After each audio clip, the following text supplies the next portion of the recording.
Em nome do Pai, do Filho e do Espírito Santo. Amém. Atos dos Apóstolos, capítulo 10. Deus nos mostra, Jesus Cristo, através do seu Santo Espírito, nos mostra que em todas as nações, em todos os povos, há aqueles que o respeitam, que o amam, mesmo sem conhecê-lo. Mas o Senhor é bondoso e compassivo e acolhe a todos aqueles que querem, de coração aberto, recebê-lo e receber o seu Espírito Santo. Nós vimos que quando Cornélio se coloca, e é um homem pagão, mas temente ao Senhor, coloca-se diante de Deus, cumpre com os preceitos judaicos, ele era pagão, então ele estava cumprindo preceitos judaicos, porque acreditava num único Deus. Jesus Cristo, então, Deus então envia um anjo para que falasse com ele e dissesse que as suas orações e as suas esmolas tinham chegado ao céu, tinha tocado o céu. Isso também é um convite a nós, de sermos estes homens e mulheres tementes a Deus, esses homens e mulheres que fazem de verdade, caridade de verdade, sem olhar a quem, sem fazer acepção de pessoas, né? Porque muitas vezes passa na rua, vai dar uma esmola, mas isso vai fumar uma droga, isso vai beber um álcool, isso não nos interessa. O que nós damos, como diz a palavra, o que nós damos com a mão direita e a esquerda não precisa saber. Então, ou seja, a quem nós damos, nós não precisamos saber quem é. É Ele e Deus que vai se acertar, se ele vai beber ou não, isso é com Deus. Então, não podemos fazer esse julgamento de que nós vamos dar e alguém vai usar aquilo que nós damos, essa esmola, erradamente. Porém, quando nós damos de coração, quando nós fazemos verdadeiramente essa caridade, é como se fosse um incenso que sobe aos céus em forma de oração, né? Então, nós precisamos estar dispostos a sermos homens e mulheres que verdadeiramente se coloquem à disposição da vontade de Deus.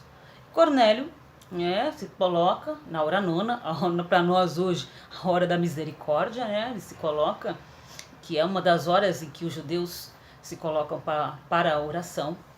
E então o Senhor envia esse anjo para lhe dizer que fosse chamar Pedro, que Pedro viesse até ele para explicar a Sagrada Escritura, para mostrar realmente quem era Jesus, para falar de Jesus, né? Esse Deus que salva, esse Deus que nos levanta e que quer que sejamos verdadeiramente homens e mulheres cheios do Espírito Santo. Então, ele chama, logo depois dessa visão, ele chama os seus servos que vão até Jope, onde Pedro está hospedado. Aliás, na casa de um curtidor, que naquela época não era muito bem visto, mas, né, Pedro estava lá, exatamente Deus já mostrando que não se faz acepção de pessoas. E quando Pedro está nessa casa, então ele sente fome, e aí até que preparam a sua comida, ele se coloca em oração, que é ao meio-dia, que para nós hoje também é o horário do Ângelus, né? Ou seja, também é o nosso horário de estar de joelhos no chão, de levantar a nossa cabeça, ou pelo menos parar um minutinho e fazer a oração do anjo, a oração à Santíssima Virgem, né? Pedindo a sua intercessão de proteção a nós, é onde nós estamos e para o mundo todo, claro. E então Jesus mostra essa visão que Pedro tem. Pedro entra em êxtase, né? Nesse sair de si e se colocar como se realmente ele tivesse, né, só em Deus naquele momento. Como não, ele estava só em Deus naquele momento.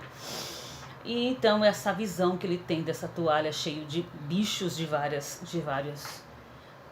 tanto répteis como quadrúpedes quanto aves do céu, e tal, os puros e os impuros, que até então para os judeus, né, no Antigo Testamento, você tem ali vários animais que são impuros, da unha rachada, aquelas coisas todas. O porco, né, até hoje eles não comem carne de porco, os judeus, porque é um animal impuro para eles.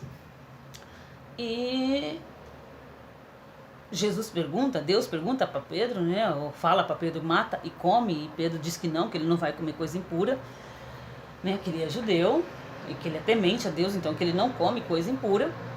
E Deus diz a Pedro: não torne impuro aquilo que Deus tornou puro. E Pedro então, e até então Pedro não entende o que Deus quer dizer com essa palavra, né? O que o Espírito Santo está falando, né? Interiormente para ele. E ele fica ali pensando, e enquanto ele está refletindo sobre aquela visão, enquanto ele está refletindo sobre aquilo, os homens chegam, né? À casa de Simão, pergunta por ele, e o Espírito Santo diz para ele: desce, os recebe e vai com ele sem hesitar. E Pedro obedece e vai até Jope, onde está Cornélio, né? E Cornélio, na alegria, na ânsia de receber Pedro, né, o enviado do Senhor, o que tinha visto o Senhor presencialmente e que tinha tudo a contar e a mostrar do que era Jesus, o que era o Senhor verdadeiramente, então convida, né, os seus amigos mais íntimos, a sua família toda, e para esperar Pedro. E quando Pedro está chegando com os seus enviados, né, Cornélio sai ao encontro de Pedro e ajoelha, né, o que para um judeu não se ajoelha na presença de ninguém, a não ser na presença de Deus. Então Cornélio se ajoelha, até por não conhecer, e Pedro diz para ele que não, que ele se levantasse, porque Pedro era homem tanto quanto ele, né? Então, ou seja, o único que merece verdadeiramente adoração é o Senhor, é Deus, é o único que nós temos que adorar em todos os sentidos da nossa vida, né? Não adorar coisas, objetos, pessoas, né? Tudo aqui é passageiro, menos o Senhor. Então é o nosso único pessoa, a única pessoa, o único Senhor que nós devemos adorar. Então Pedro chega e Cornélio explica tudo o que tinha acontecido, falou de toda a visão, né? E Cornélio, como aquela ansiedade toda, Pedro começa a explicar, falar do Senhor, falar de Jesus, falar da vida do Senhor. E provavelmente, e com certeza, né? Provavelmente não, e com certeza, nós que passamos pela experiência do batismo no Espírito Santo, quando nós vivemos a nossa conversão, nosso primeiro encontro pessoal com Cristo, com Jesus, nós também vivíamos naquela alegria, nós queríamos mostrarmos Jesus para todo mundo, falar de Jesus para todo mundo, só falávamos em Jesus, né? Quantas vezes nós fomos chamados de doido, de maluco, porque só falávamos de Deus, de Jesus, oh, glória, aleluia, né? Então, provavelmente Cornélio estava na mesma euforia, na mesma alegria, né? Na euforia é o que o mundo tem, mas na mesma alegria, naquela alegria do encontro pessoal com Cristo.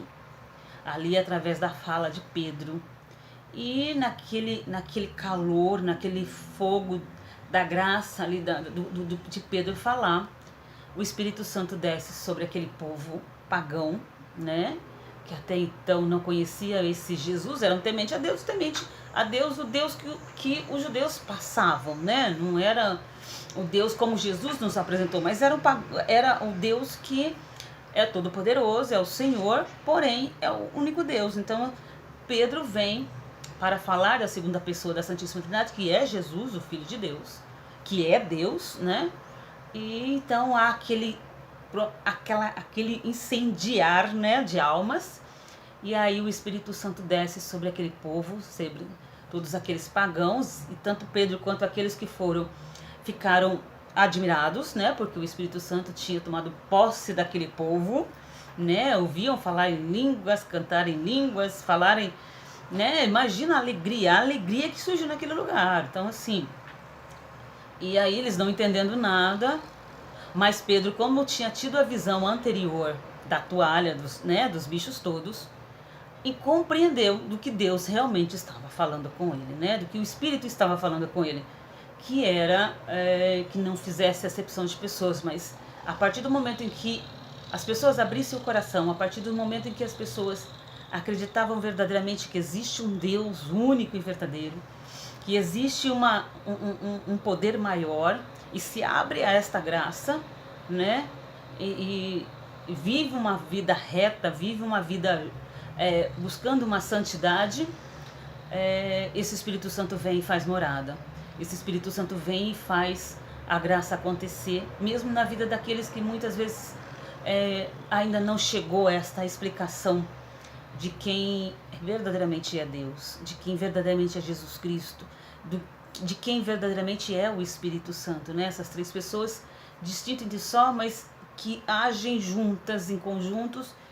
E aí Pedro, né, nisso, quando vê, que fica espantado, né, dessa graça toda, vendo ali à sua frente, como ele vai dizer, né, como podemos negar o batismo a essas pessoas que receberam o Espírito Santo como nós, né? Então, e Pedro pede, manda que todos sejam batizados. E pela glória de Deus, a igreja aí entendeu que tanto o batismo sacramental, que a igreja hoje entende, tem esta passagem como sendo uma passagem que mostra que as crianças devem ser batizadas desde pequenininho, exatamente por causa disso, porque provavelmente, e com certeza na casa de Cornélios, havia desde bebês até adultos, velhos, anciãos, e que todos foram batizados, todos receberam a graça tanto do batismo do Espírito Santo, né, no Espírito Santo, quanto o batismo sacramental, né, que depois Pedro manda esse povo ser batizado. E essa é a beleza de Deus, essa é a graça divina, de não nos fazermos, de não nos condenarmos, de não nos tirar da sua presença, mas nos acolher. A partir do momento que nós abrimos o coração, a partir do momento que nós nos entregamos e deixamos que Deus faça a graça acontecer, esse Espírito vem agir em nós, esse Espírito Santo vem nos modificar, nos transformar, assim como modificou a vida de Cornélio e a vida de todo aquele povo que estava naquele lugar. E inclusive, né, confirmou em Pedro e naqueles que foram que Deus é maior do que tudo e do que todos, porque Ele realmente é o Senhor de todos, né? Louvado seja nosso Senhor Jesus Cristo, para sempre seja louvado.